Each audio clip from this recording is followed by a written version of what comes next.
Hello. So good afternoon to all of you. आप सभी बच्चों का let's crack UPSC CSC Unacademy में स्वागत है। जैसे आप सभी को पता है कि भारत का सबसे बड़ा प्लेटफॉर्म बनकर उभरा है अनअकैडमी। तो इसके अंतर्गत आप देखोगे daily live classes, structured courses, live test quizzes, unlimited access, ये सारी चीज़ें प्राप्त होंगी। इसके साथ साथ हमारे इसी प्लेटफॉर्म से और एजुकेटर हैं जिनसे जुड़ के आप पढ़ाई कर सकोगे। अनअकैडमी हमारा एक लर्निंग ऐप है, ये गूगल प्ले स्टोर से या ऐप स्टोर से इसको डाउनलोड कर सकोगे। इसके साथ साथ आप देखोगे मेरे बारे में, मेरा नाम देवी सिंह है। Indian economy, history optional, sociology optional और पॉलिटी पढ़ाता हूँ। ये मेरी अनअकैडमी की प्रोफाइल लिंक है और ये टेलीग्राम लिंक है। इसके माध्यम से आप क्या कर सकोगे, इस टेलीग्राम के माध्यम से सारे हैंड आउट प्राप्त कर सकोगे। ये मेरे दोनों कोड हैं, देवी वाईटी और SPDSC 10। इसके साथ साथ हमारे इस प्लेटफॉर्म पे कॉम्प्रहेंसिवली सिलेबस को कवर किया जा रहा है। 16,000 से ऊपर रिकॉर्डेड फॉर्म में लेक्चर्स पड़े हुए हैं। हर एक सब्जेक्ट में 15 या उससे भी अधिक अपकमिंग क्लासेस हैं। हमारे पास कुछ प्लान है, प्लस का, आइकॉनिक का, और आइकॉनिक के साथ साथ इसमें से एक और प्लान है। तो प्लस के अंतर्गत 1 माह से 36 मंथ तक का सब्सक्रिप्शन देवी वाईटी यूज करके 10% का डिस्काउंट। लेकिन मैं आपको बोलूंगा 12 से 36 माह तक सब्सक्राइब करो। क्यों भैया, इसे सब्सक्राइब करो, लॉन्ग लास्टिंग परीक्षा है, थोड़ा बहुत आपको टाइम लग सकता है, तो इस वजह से ये बेहतर रहेगा। इसके साथ साथ आप देखो कि इसमें आपको मिलेगा क्या, कि जैसे कि live classes, special test series, unlimited practice, ये सारी चीज़ें मिलेंगी। अब आइकॉनिक में आपको देखना है 12 माह से 36 माह तक का प्लान, देवी वाईटी कोड, 10% का discount, live classes, test series, practice, unlimited practice, personal coach. सबसे इंपॉर्टेंट बात इसमें से पर्सनल कोच की है, ठीक है। तो ये सारी चीज़ें, इसी तरह हमारे पास ऑप्शनल को लेकर के भी हैं। अब मैं आपको एक चीज़ इसमें से ये बताने जा रहा हूँ कि अनअकैडमी समिट होने वाला है। इसको 30 एंड 31 ऑफ जैन को आप इसको रजिस्टर्ड करके, और सब लोग आप इन स्पीकर से अपने जो आपका एप्टीट्यूड है और आपका जो पर्सनैलिटी है उसको ग्रूम कर सकते हैं। जैसे कि आप पीच दमरम जी के बारे में जानते हैं, कपिल सिब्बल जी के बारे में ऑलरेडी बहुत बड़े वकील और पार्लियामेंटेरियंस हैं, कैलाश सत्यार्थी, है ना। तो इंडियन सोशल रिफॉर्मर और बचपन बचाओ जो आंदोलन है उनके एक प्रणेता कहे जाते हैं।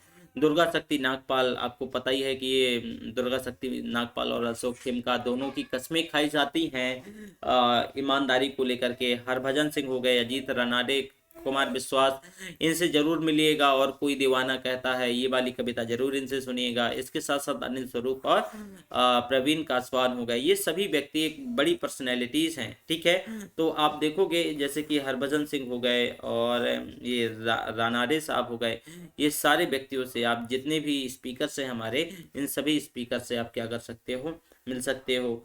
तो इसमें देखोगे ये जो 2 दिनों में 70 आइकॉनिक्स, 20 टॉक डिस्कशंस और 32 हैंड वर्कशॉप होंगे। तो कुछ बैचेज हैं 31 ऑफ फेब से, ये बैचेज हैं, ये सभी स्टार्ट हैं। आप सभी बैचेज को ज्वाइन कर सकते हो, उनमें से कोई भी जो भी आपका अगर बायलिंगुअल या हिंदी या इंग्लिश में ज्वाइन करना चाहते हो, ठीक है। इसका प्राइस भी हाइक होने वाला है, तो जल्द से जल्द जुड़ के और आइकॉनिक के माध्यम से आपको जुड़ जाना है, ठीक है।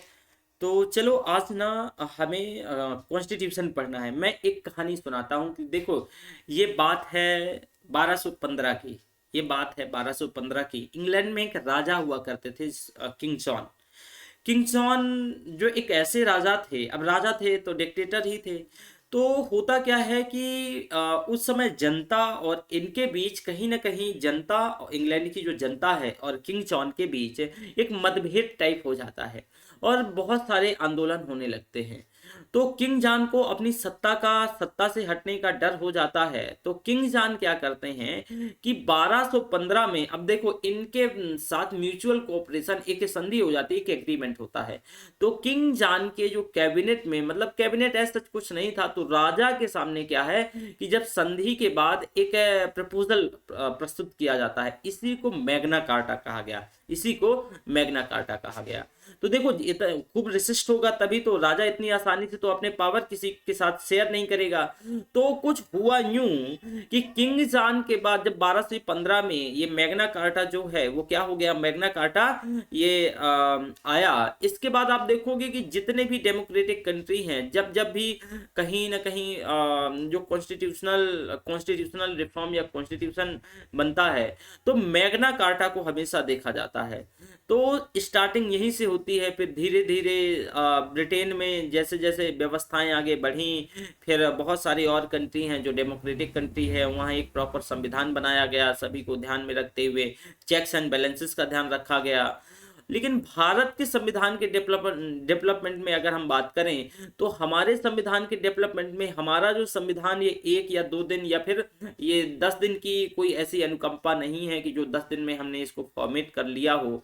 हमारे संविधान में जो चीजें पाई जाती हैं, आप देखोगे कि जो हमारे संविधान का डेवलपमेंट है ये भी एक तरीके से 300-400 सालों का, 200-250 सालों का डेवलपमेंट होता है।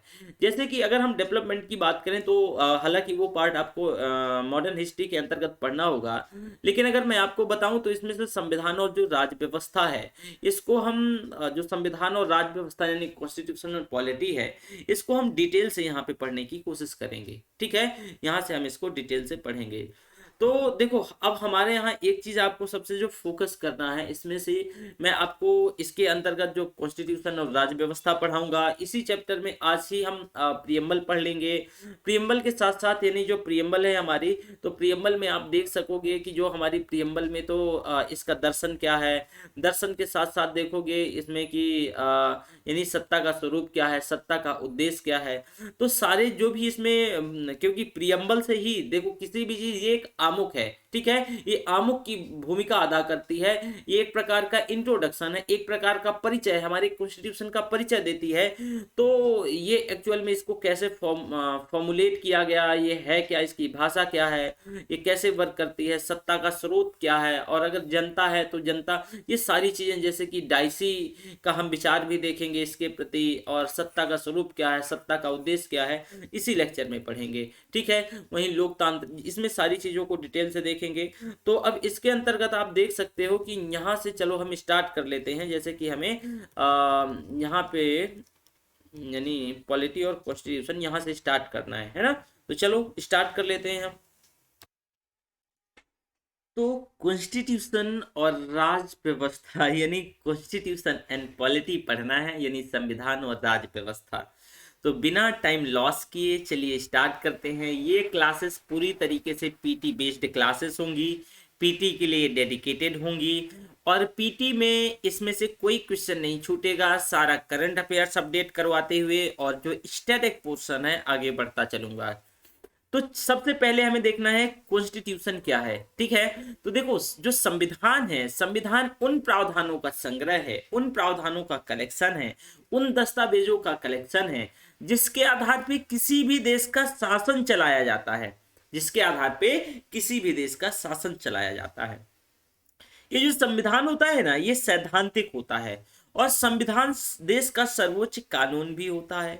संविधान को शक्ति का मानचित्र कहा जाता है, संविधान को शक्ति का मानचित्र कहा जाता है। अब शक्ति के मानचित्र से मतलब क्या है कि शक्ति का जो वितरण, देखो जो शक्ति का मानचित्र का मतलब ये है कि जैसे जो शक्ति का वितरण है, जो डिस्ट्रीब्यूशन ऑफ पावर्स है, ये उसको दर्शाता है। जैसे सरकार के अंगों के बीच शक्ति का वितरण, कि जनता को क्या अधिकार हैं, कार्यपालिका के क्या अधिकार हैं, न्यायपालिका के क्या अधिकार हैं, मतलब जो संविधान में सभी को कोडिफाई करके शक्तियां दी गई हैं। तो इसमें कहा गया जाता है कि जो संविधान है ना, इस शक्तियों का मानचित्र है।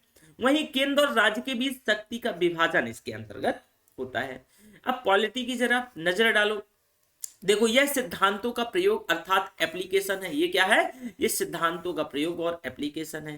राज व्यवस्था संविधान का व्यवहारिक प्रयोग है, जिसमें से सैद्धांतिक के साथ साथ व्यवहारिक पक्ष भी शामिल है। इसमें सैद्धांतिक के साथ साथ व्यवहारिक पक्ष भी शामिल हैं। अब जैसे फॉर एग्जाम्पल ऐसे समझिएगा कि इसमें से देखो जो राज व्यवस्था है, तो मैंने बताया ना, ये जो सिद्धांत है इनका एप्लीकेशन, इनका व्यवहारिक स्वरूप है। फॉर एग्जाम्पल उदाहरण से समझने की कोशिश करिएगा, जैसे कि आर्टिकल 17 अस्पृश्यता का अंत है, उन्मूलन, अस्पृश्यता उन्मूलन।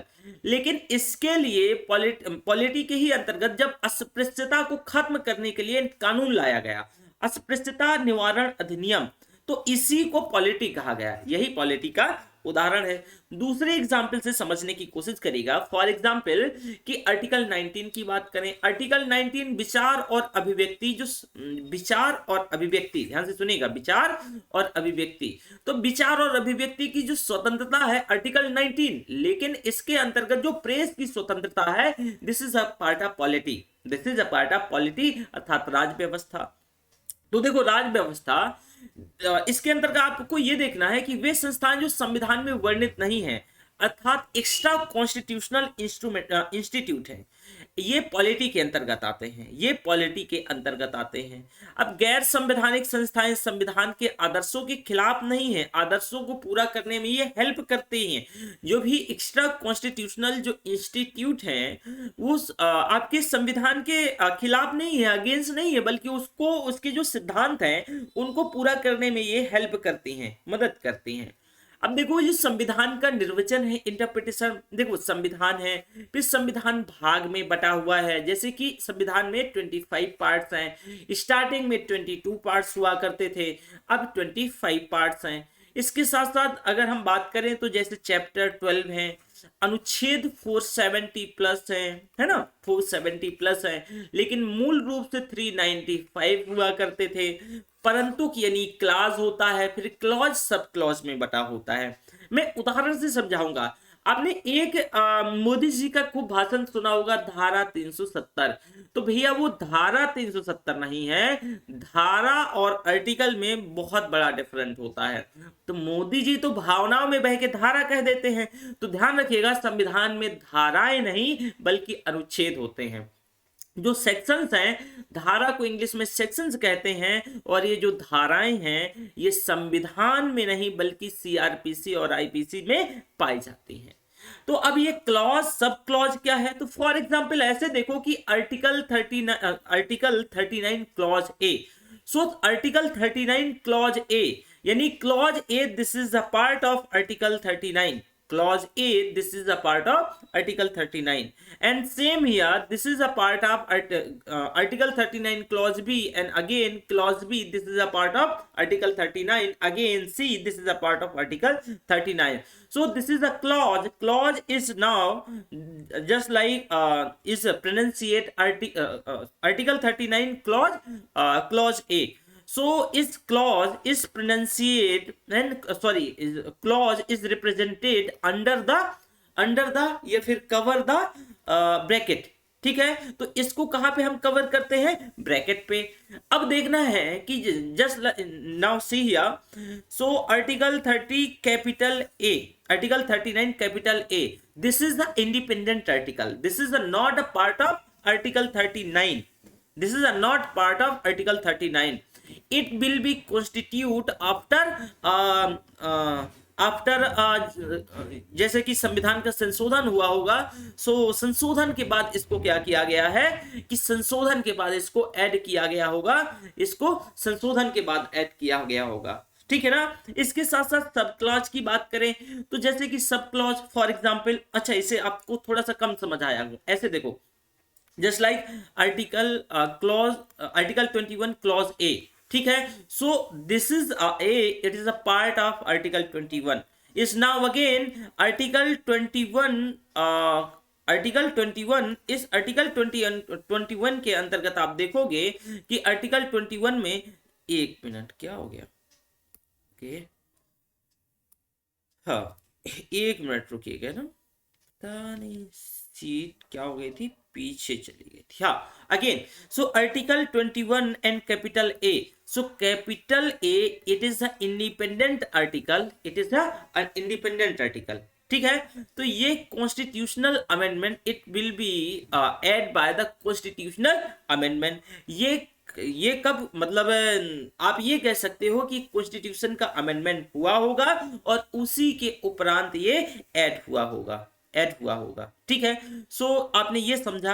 अब मान लो कि जैसे 39 capital A, so this is not a part of article 39 because of it is the article, it is an independent article, it is a independent article. So it is same here, the article just like right to education, article 21 capital A. So this is not pronunciated by a clause, इसको clause नहीं हम पढ़ेंगे, okay. And again so अब उपरंतु क्या होता है, sub clause क्या होता है, सब क्लॉज पे आपको देखना है, जैसे कि article 39 clause A sub clause A, ठीक है। तो इसको क्लॉज और इसको सब क्लॉज, ये अगेन दूसरे ब्रैकेट पे होता है, ओके। सो आपने ये देखा। अब देखो संविधान के वर्णन के अंतर्गत हमें दर्शन करीब ये कॉन्स्टिट्यूशन में 35% हिस्सा दर्शन का है, अर्थात फिलोसफी का है। फिर सरकार का गठन करीब 50% हिस्सा, ये जो विविध है इसमें 15% हिस्सा। विविध में आप भैया देख पाओगे कि जैसे कि पंचायती राज हो गया, पंचायती राज व्यवस्था हो गया, इलेक्शन कमीशन हो गया, EIC हो गया, ठीक है, कैग हो गया। सो ये सारी चीजें क्या होती हैं, ये विविध का हिस्सा होती हैं। तो हम दर्शन के अंतर्गत प्रस्तावना, fundamental rights, DPSP directive principle of state policy, fundamental duty और ये प्रियम्बल, ठीक है, इन सभी को हम पढ़ेंगे। सरकार के अंतर्गत उसके गठनों अंगों को देखेंगे। तो जैसे सरकार का गठन, पहले थोड़ा सा इसको भी एक्सप्लेन कर देता हूं मैं। देखो सरकार के गठन के अंतर्गत जैसे विधायिका, ऐसे 3 पार्ट में बांट लो, एक कार्यपालिका हो गई, एक न्यायपालिका। विधायिका का क्या काम होता है, कानून बनाना, तो ये कानून बनाएगी। अब कार्यपालिका का क्या काम होता है, इन कानूनों को इम्प्लीमेंट करना, लागू करना, और इनमें जो विवाद पनप जाए न्यायपालिका का काम होता है उनका निपटारा करना। तो जैसे कि विधायिका, इसमें से आप विधायिका के अंतर्गत देखोगे कि केंद्र की विधायिका और राज्य की विधायिका। केंद्र की विधायिका जैसे कि संसद हो गया, संसद में लोअर हाउस है ना, अपर हाउस। राज्य की विधायिका में विधानमंडल हो गया। विधानमंडल के अंतर्गत आप देख चीज ये समझ पाओगे, देख पाओगे कि जैसे विधानसभा और विधान परिषद हो गया। अब कार्यपालिका, तो देखो कार्यपालिका भी 2 प्रकार की होती है। एक अस्थायी कार्यपालिका होती है, यानी टेम्पररी एग्जीक्यूटिव होती है, और दूसरी परमानेंट एग्जीक्यूटिव होती है।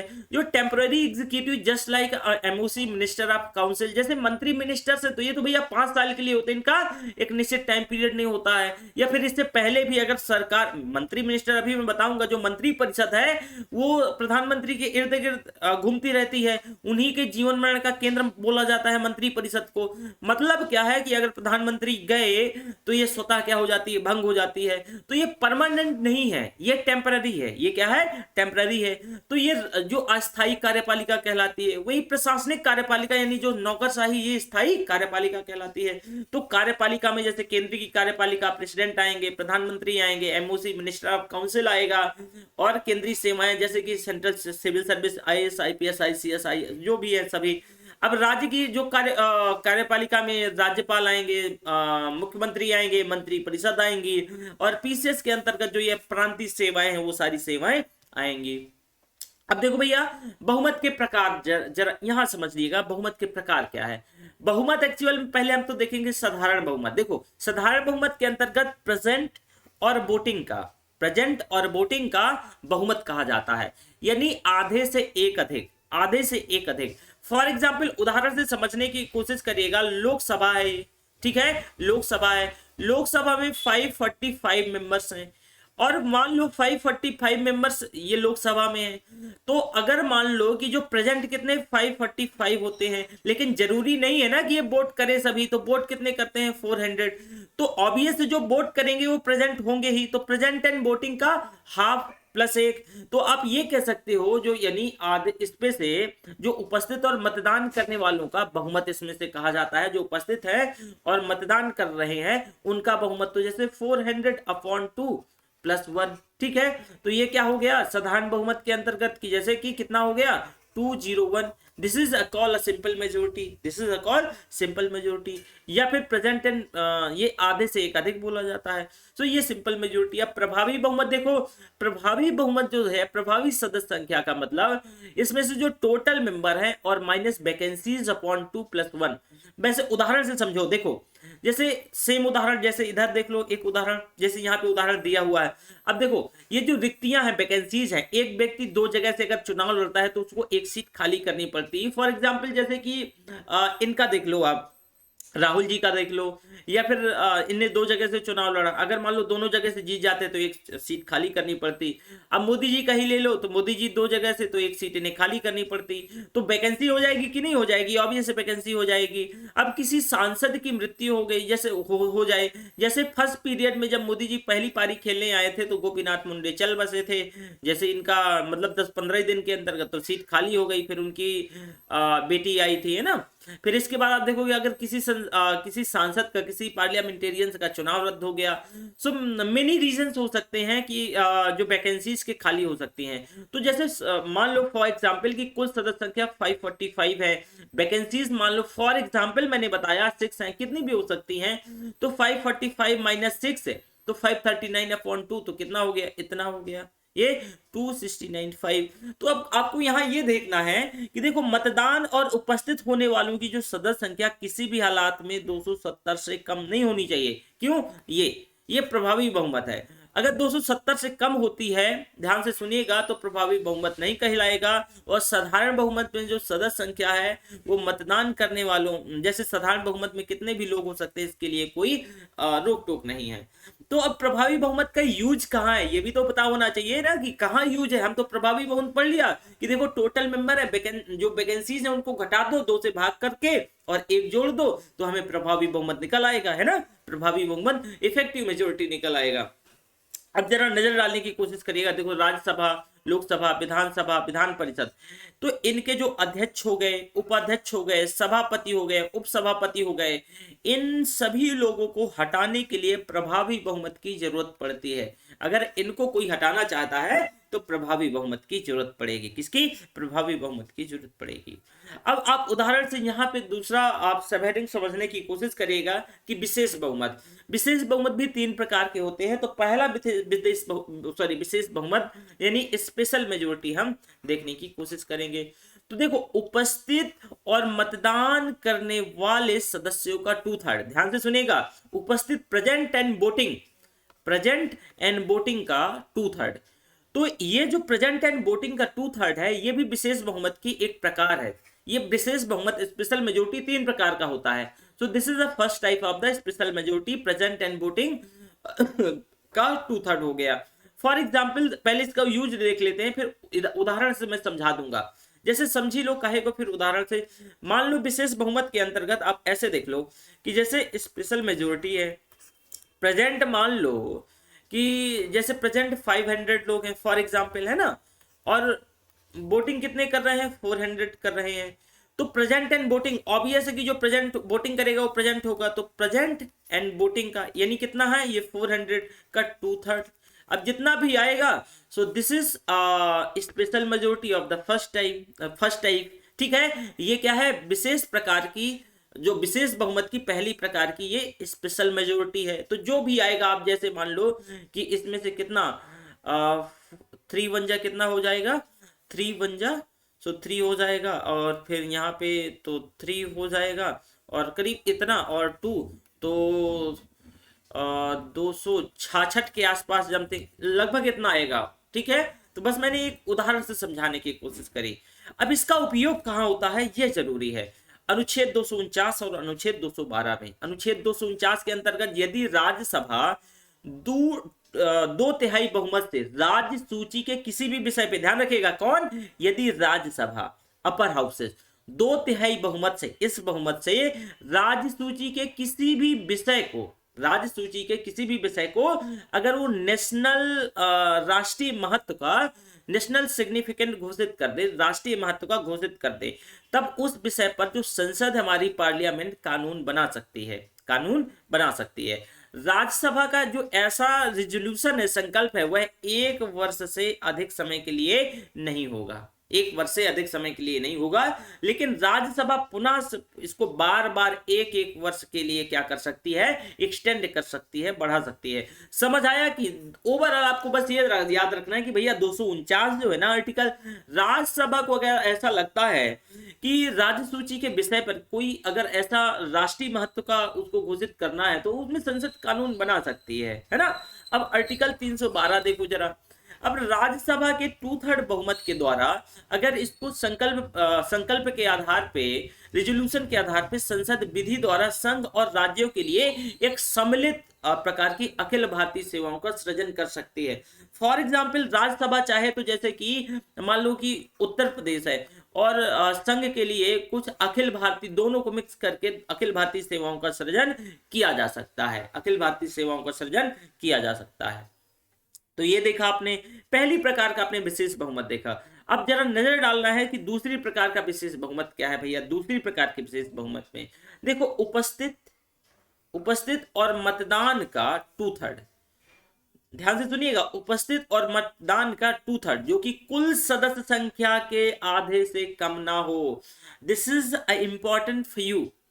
ये उसमें मात्र इतना था, ये लाइन थी पहला, ये मात्र ये लाइन थी पहले वाले में, जो विशेष प्रकार का, जो विशेष बहुमत जो पहली प्रकार का था, लेकिन इसमें से ये लाइन जोड़ दी गई। ये लाइन एक्स्ट्रा है कि कुल जो टोटल मेंबर है उसके आधे से कम ना हो, उसके आधे से कम ना हो। फॉर एग्जाम्पल आप ऐसे समझो, यहां ऐसे समझो आप कि ये दूसरी प्रकार का सेकंड टाइप का स्पेशल मेजोरिटी है। इसमें कहा गया प्रेजेंट एंड वोटिंग का 2/3, लेकिन टोटल मेंबर के आधे से, यानी टोटल मेंबर के आधे से 50% से कम ना हो। उदाहरण से समझने की कोशिश करिएगा कि जैसे कि लोकसभा है, लोकसभा में 500 मेंबर है, फॉर एग्जांपल मैं ले रहा हूं 500 मेंबर है।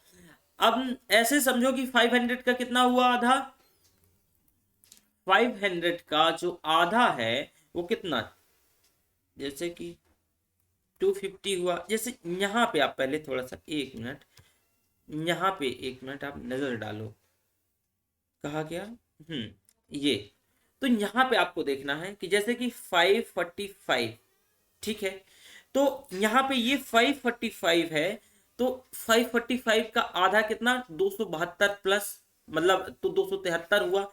मैं इसी वजह से आपको यहां दिखाने की कोशिश किया कि ये चीज आपको समझ आई। तो आधा कितना हुआ, 250 हुआ। तो अब मान लो कि जैसे कि प्रेजेंट कितने हैं, 300 लोग हैं, वोटिंग कितने कर रहे हैं, 200 हैं, प्रेजेंट एंड वोटिंग का, तो 2/300। अब मान लो कि सेम जैसे कि यहाँ भी 300, मान लो 300 सभी वोट कर रहे हैं, सभी प्रेजेंट हैं, तो यहाँ पे 3, तो ये कितना हो गया, ये 100 हो गया, तो 200 आया 200। लेकिन ध्यान रखिएगा ये 250 से कम है, 250 से कम है। इस वजह से ये आगे जो सेकंड टाइप की स्पेशल मेजोरिटी है आगे काम नहीं करेगी, क्योंकि ये दूसरी कंडीशन फुलफिल नहीं करती है, दूसरी कंडीशन फुलफिल नहीं करती है। ये द्वितीय प्रकार का, दूसरे प्रकार का स्पेशल मेजोरिटी है। अब देखो इसमें से कि संविधान संशोधन जो विधेयक हैं और संविधान के कुछ प्रमुख पदाधिकारी हैं, जैसे Supreme Court, High Court, CAG, Election Commission of India, इन सभी व्यक्तियों को इसी के आधार पे, इसी का यूज करके हटाया जाता है। ठीक है, सो आपने ये देखा। अब तीसरी प्रकार का विशेष बहुमत, अब कुल सदस्य संख्या का 2/3 बहुमत, ध्यान से सुनना, कुल सदस्य संख्या का 2/3 बहुमत। कुल सदस्य संख्या का 2/3 का मतलब क्या है कि जैसे कि टोटल मेंबर मान लो 500 है, तो इसका 2/3, इसका 2/3 जो भी आएगा ये तीसरी प्रकार का विशेष बहुमत कहलाएगा। ठीक है, तीनों में डिफरेंट क्या है, तीनों में डिफरेंट ये है कि अगर हम डिफरेंट की बात करें तो पहले में मैंने बताया कि जो भैया ये जो पहली प्रकार का विशेष बहुमत है ये प्रेजेंट एंड वोटिंग का 2/3 है, प्रेजेंट एंड वोटिंग का 2/3 है। दूसरे प्रकार का कहा जा रहा है प्रेजेंट एंड वोटिंग का 2/3 लेकिन टोटल मेंबर के आधे से कम ना हो। तीसरा यानी टोटल मेंबर का 2/3, इसमें प्रेजेंट एंड वोटिंग नहीं होगी। ये डिफरेंट कैसे है फर्स्ट से, इसमें टोटल मेंबर, अब पहले में क्या था प्रेजेंट एंड वोटिंग का, अब मान लो जो टोटल मेंबर 500 है तो इसका 2/3। तो इसका अब देखो ये आर्टिकल 61 के अंतर्गत जैसे कि महाभियोग जो राष्ट्रपति के खिलाफ लाया जाता है उस इसी का प्रयोग, यानी जब उनको हटाया जाएगा तो इसी के आधार पे, यानी जो स्पेशल मेजोरिटी है तीसरे प्रकार की स्पेशल मेजोरिटी के आधार पे हटाया जाएगा।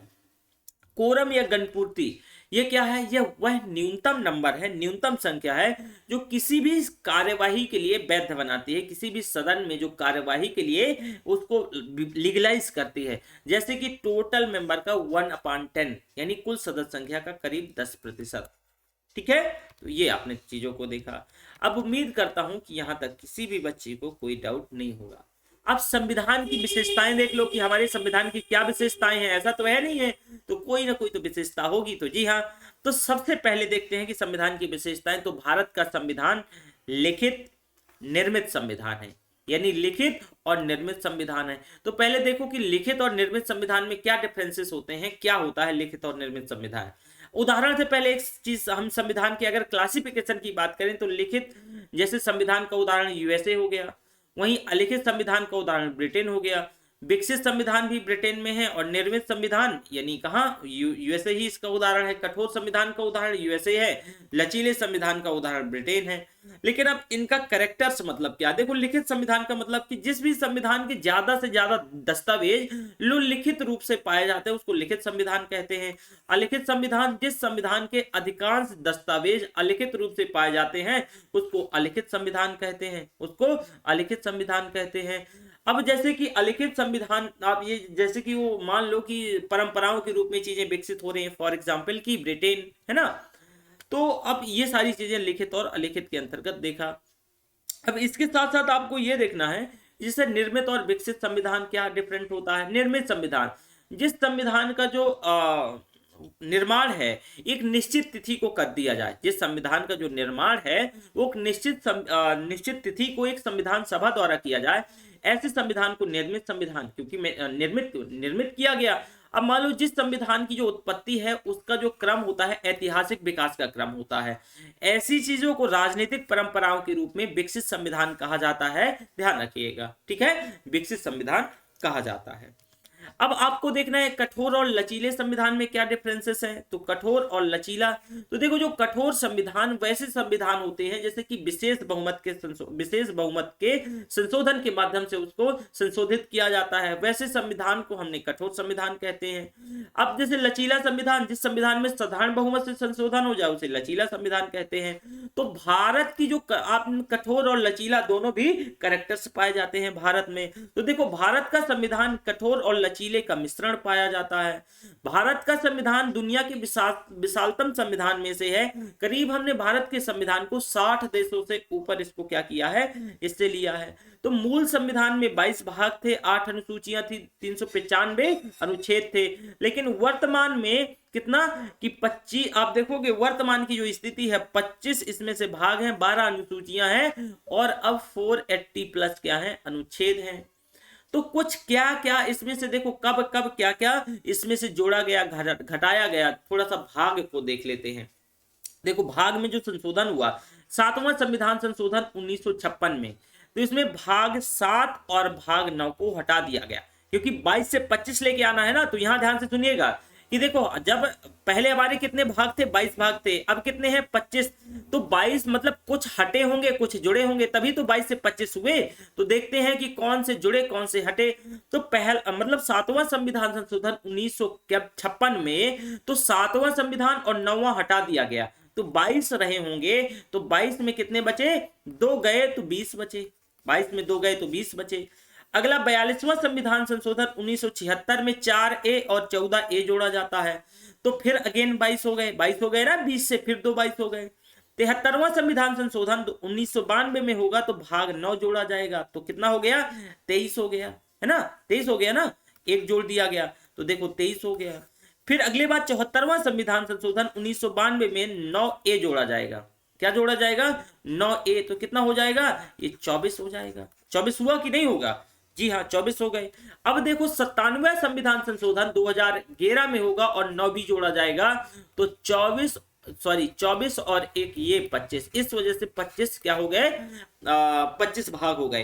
तो नजर आपको क्या डालना है कि देखो भैया 7वां संविधान संशोधन 1956 में भाग 7 और 9 को हटा करके जो अगला संविधान संशोधन 42वां 1976 में होगा, भाग 4A और 14A जोड़ा जाएगा, 73वां संविधान संशोधन 1992 में 9 जोड़ा जाएगा और फिर 9A जोड़ा जाएगा और बाद में 9B 97 संविधान संशोधन के अंतर्गत जोड़ा जाएगा। अब अनुसूचियां 8 से 12 हुई तो इनमें तो कुछ ना कुछ संशोधन हुए होंगे, तो अनुसूचियों में संशोधन देख लो। पहला संविधान संशोधन होता है 1951 में और 9वीं अनुसूची इसमें से क्या है, 9वीं अनुसूची इसमें से डाली जाती है। तो इसके अंतर्गत ऐसे नियम लाए जाते हैं, नहीं हो रही शेड्यूल, नहीं हो रही, कल करिए। तो इस पॉलिटी की क्लास है 2 बजे।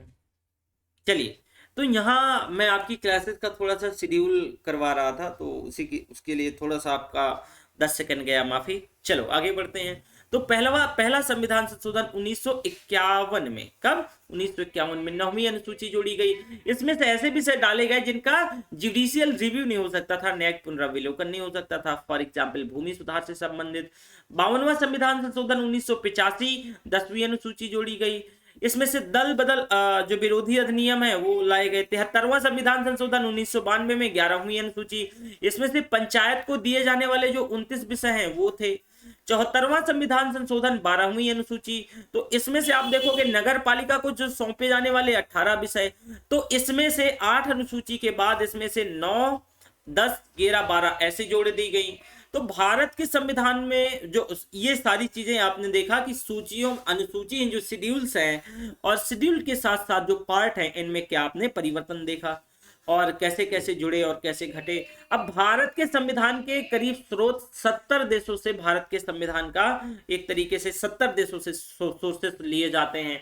तो कुछ आंतरिक स्रोतों में जैसे कि भारत जो शासन अधिनियम 1935, भारत शासन अधिनियम 1935, तो भारत शासन अधिनियम 1935 के अंतर्गत आप देखोगे कि इसके अंतर्गत बस थोड़ा सा लाइट गई है, वेट करिएगा, है ना, थोड़ा सा लाइट गई है तो वेट कर लो। और पता नहीं लाइट का क्या है,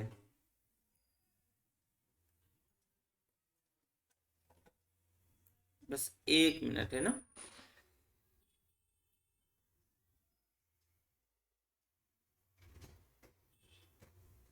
चलो आगे ना लाइट, चलो। तो हाँ, ध्यान से सुनिएगा। देखो, सोर्सेस की बात करें तो आंतरिक स्रोत हो गया और बाह्य स्रोत हो गया। आंतरिक स्रोत में भारत शासन अधिनियम 1935 के अंतर्गत करीब 70% हिस्सा, 70% यानी 2/3 हिस्सा आंतरिक स्रोतों से लिया गया, बाह्य स्रोतों से, अन्य देशों से। तो भारत का संविधान सार्वभौमिक वयस्क मताधिकार को स्वीकार करता है। भारत का संविधान एकल नागरिकता को स्वीकार करता है।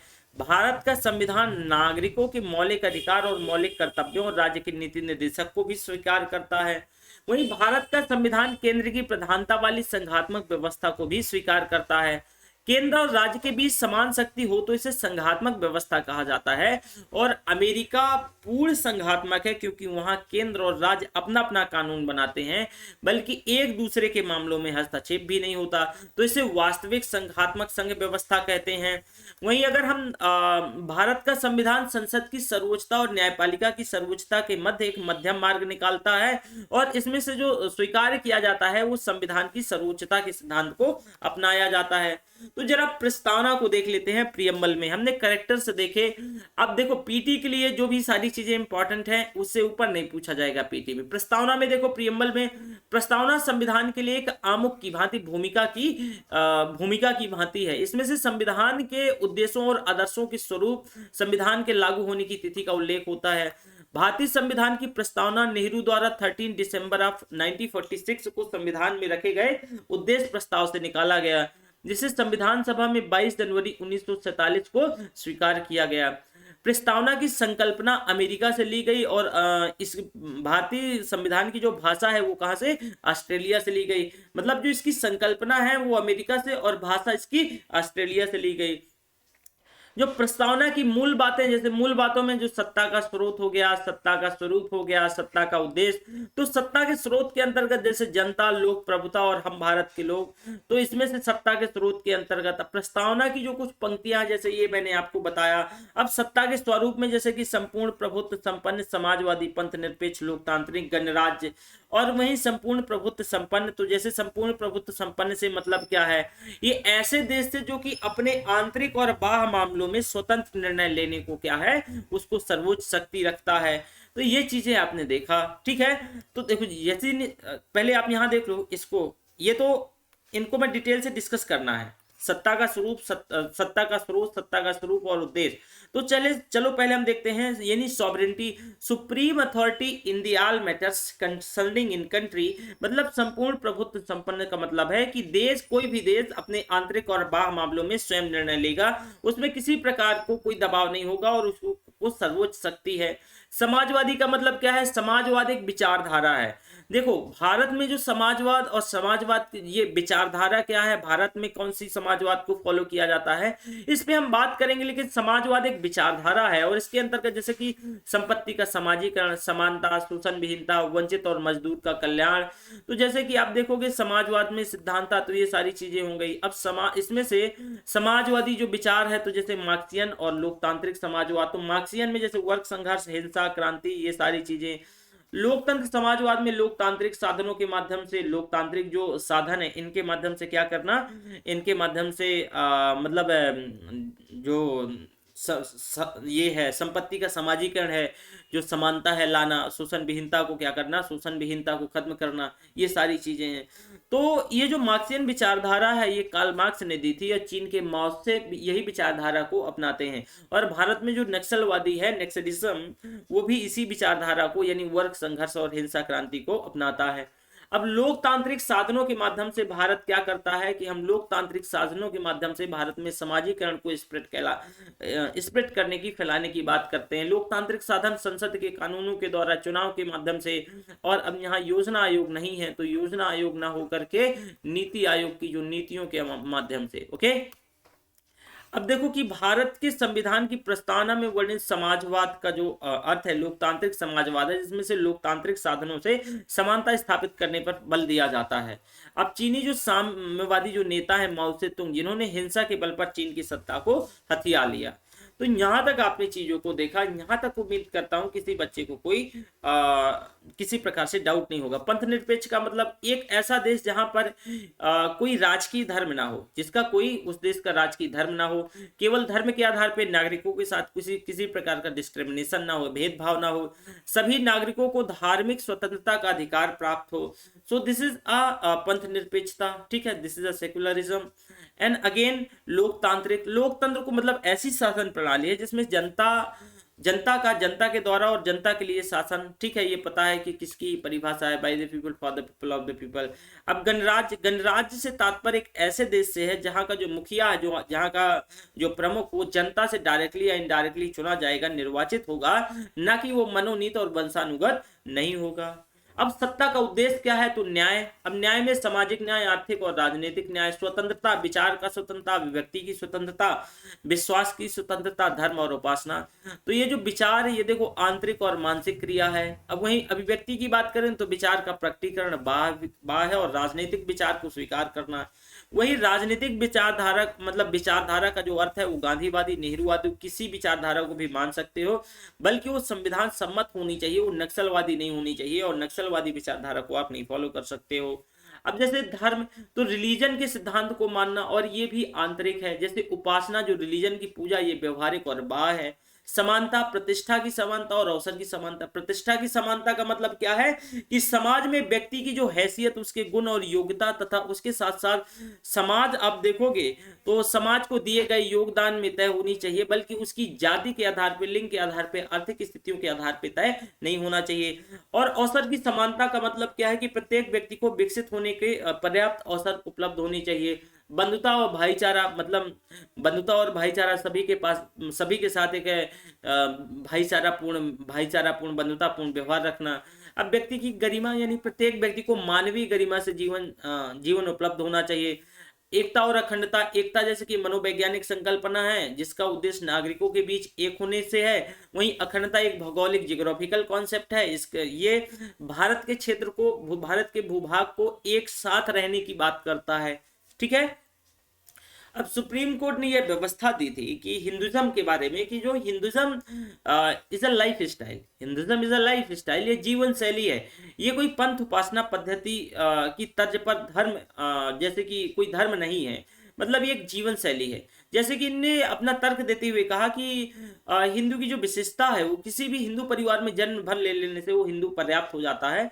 इसके लिए किसी भी गीता रामायण इसको याद करना जरूरी नहीं है, वेद पुराण पढ़ना भी जरूरी नहीं है। तो सुप्रीम कोर्ट ने इस वजह से कहा कि आप बिना मंदिर जाए गीता पुराण ये पढ़े हिंदू हो सकते हो मात्र हिंदू परिवार में जन्म लेने से। So this is a life style, not a religion and पंथ। ठीक है ना, सेक्ट। ओके। अब संविधान सभा को थोड़ा सा देख लो। देखो, संविधान सभा एक ऐसी प्रतिनिधित्वात्मक संस्था होती है जिसे नवीन संविधान पर विचार करने और अपनाने, वहीं विद्यमान संविधान में महत्वपूर्ण परिवर्तन करने के लिए सुना जाता है। वहीं भारत में संविधान सभा की जो अवधारणा का विकास अगर देखोगे तो संविधान सभा के सिद्धांत के सर्वप्रथम जो है ये अवधारणा 1895 के स्वराज विधेयक में होती है और जिसे तिलक के निर्देशन में तैयार किया जाता है। इसके बाद 1922 में महात्मा गांधी ने अपने विचार व्यक्त करते हुए भारतीय संविधान की इच्छा अनुसार ही होगा। फिर इसके बाद देखोगे 1924 में मोतीलाल नेहरू ने ब्रिटिश सरकार के सम्मुख संविधान सभा के निर्माण की मांग प्रस्तुत करी। दिसंबर 1936 में कांग्रेस अधिवेशन में संविधान सभा और उसके अर्थ की व्याख्या करने का प्रयास किया गया। वहीं हम एक ऐसी संविधान सभा चाहते हैं, महात्मा गांधी कहते हैं, जो भारतीयों का वास्तविक मस्तिष्क का वास्तविक दर्पण हो। वहीं अंबेडकर साहब कहते हैं कि एक ऐसी संविधान सभा की आवश्यकता नहीं है, संविधान को प्रॉपरली 1935 के अधिनियम के आधार पर तैयार किया जा सकता है, उसको चलाया जा सकता है। वहीं संविधान के मूल ढांचे और आधारभूत से संबंधित कुछ अवधारणाएं, कुछ कॉन्सेप्ट समझो। देखो, संविधान का मूल ढांचे का मतलब क्या है। ज्यादा फास्ट हो रहा हो तो बता देना, मैं थोड़ी से धीमा रहूंगा, लेकिन फिर भी मैं आपको देखो ऐप पे तो हमारी क्लास चलती है, तो आप ऐप पे भी ज्वाइन कर सकते हो। ऐप पे मुझे उप प्रधानमंत्री पढ़ाना है आज, है ना। तो इसके अंतर्गत जैसे 24 अप्रैल 1973 को मौलिक अधिकारों से संबंधित एक विवाद यानी केशवानंद भारती बनाम केरल राज्य पर निर्णय देते हुए सर्वोच्च न्यायालय ने आधारभूत ढांचे का सिद्धांत प्रतिपादित किया। उपरोक्त निर्णय के अकॉर्डिंगली आप ऐसे कह सकते हो कि जो ये केशवानंद केस है, इसमें से मौलिक अधिकारों से संबंधित इस केस में निर्णय देते हुए सुप्रीम कोर्ट ने आधारभूत ढांचा यानी बेसिक स्ट्रक्चर्स की बात कही। मतलब क्या है कि जैसे आपको इसे आप यहाँ पे देखा तो इसमें से संविधान के जो मूल ढांचे के अंतर्गत कौन कौन सी चीजें आएंगी, कौन कौन सी व्यवस्थाएं हैं, तो इसमें जरा थोड़ा सा देखो। ये ऐसे संविधान में कोई चीज मेंशन नहीं है, लेकिन कई निर्णय आए, कई निर्णय के बाद काफी बहुत सारे निर्णय आए, तो ये उनका धीरे धीरे दस्तावेज तैयार होता गया और इसके से कहा जाता है कि कुछ चीजें मूल ढांचे के सिद्धांत के अंतर्गत है। जैसे कि संविधान का जो सर्वोच्चता है ये मूल ढांचा बेसिक स्ट्रक्चर है। वहीं भारत का संपूर्ण प्रभुत्व संपन्न और लोकतांत्रिक स्वरूप ये भी बेसिक स्ट्रक्चर है, यू कांट चेंज, है ना। अब संविधान का जो पंथ निरपेक्ष स्वरूप, अंतःकरण की स्वतंत्रता, विधि का शासन, प्रतिष्ठा तथा अवसर की समता, वहीं व्यक्ति की स्वतंत्रता, न्यायपालिका की स्वतंत्रता और न्यायिक पुनरावलोकन की स्वतंत्रता, भारत की एकता और अखंडता, शक्तियों का पृथक्करण, तो ये सारी चीजें बेसिक स्ट्रक्चर्स हैं, ये सारी चीजें बेसिक स्ट्रक्चर्स हैं। तो यहां तक आपको बेसिक चीजें क्लियर हो गई। अब चलो हम जल्दी से भाग 1, भाग 2, भाग 3 पढ़ लेते हैं ना। भाग 1 में देखो, भाग 1 के अंतर्गत आपको क्या क्या चीजें, तो भारत संघ और उसका राज क्षेत्र, भारत संघ और उसका राज क्षेत्र, तो इसमें आपको क्या क्या देखना है कि जैसे आप देख लो कि भारतीय शासन, एकात्मक शासन की विशेषताएं और भारतीय संघीय शासन की विशेषताएं, वहीं भारत संघ और इसके राज क्षेत्र, संघीय राज्यों का पुनर्गठन, संघ शासित क्षेत्र और अनुसूचित जाति और जनजातियों का प्रशासन। 5वीं और 6ठी अनुसूची को डिटेल से देखने की कोशिश करेंगे। जैसे कि संघीय शासन, एकात्मक शासन की विशेषताओं में थोड़ा सा नजर डालते हैं कि भारत संघ और राज क्षेत्र का मतलब क्या है, ठीक है। तो इस हेडिंग के अंतर्गत ही ये है। तो देखो इसके अंतर्गत आप देखोगे जो भारतीय संविधान में संघीय शासन प्रणाली को स्वीकार कर संविधान में के अनुच्छेद 1 के तहत कहा गया है कि भारत राज्यों का संघ होगा। क्या कहा गया है? भारत राज्यों का संघ होगा। तो ये सारी चीजें हैं। अब संघीय शासन की धारणा और ये सारी चीजें हम ना कल के लेक्चर में देखेंगे। नहीं, थोड़ा सा और पढ़ लेते हैं, है ना। चलो थोड़ा सा और देख लेते हैं, पढ़ लेते हैं।